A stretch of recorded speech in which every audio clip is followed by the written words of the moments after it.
by enthroning Jesus in our hearts. So, enthroning Jesus in our hearts.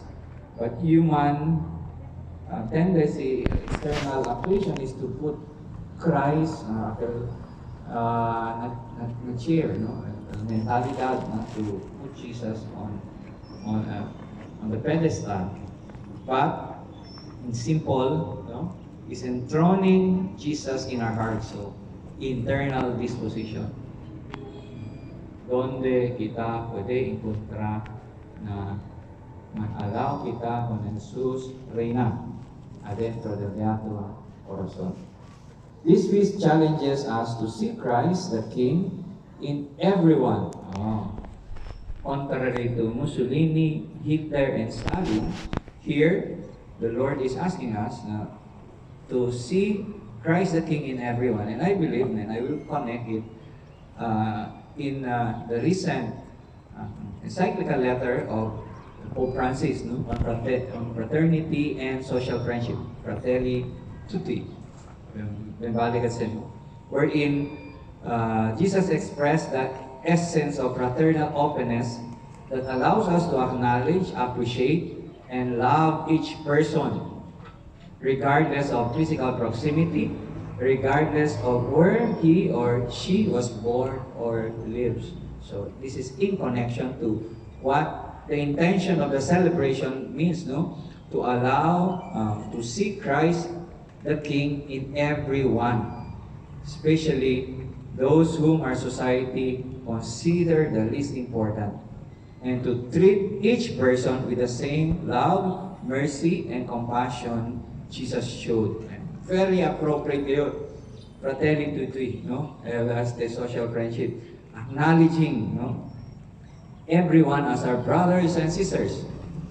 So, unamente, how the readings really scrutinizes and identifies the connection of this internal disposition of Jesus being in one's heart.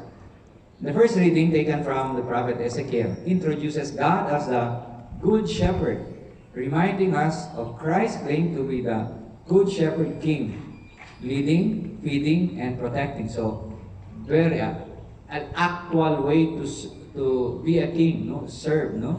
Leading, feeding, and protecting. Leading means by example. Try not to get confused, no? Because it means leading. In the second reading, St. Paul presents Christ as the all-powerful ruler king who raises the dead, and to whom every form of power and authority must eventually give way. So, claiming the dignity of human person, no? Today's gospel describes Christ as the King coming in heavenly glory to judge us. Protocol de la Sunday, accountability of our ability. That was my theme, wherein the ability coming from the Holy Spirit, no, given to us from the moment of our conception to our baptism down to our last sacrament.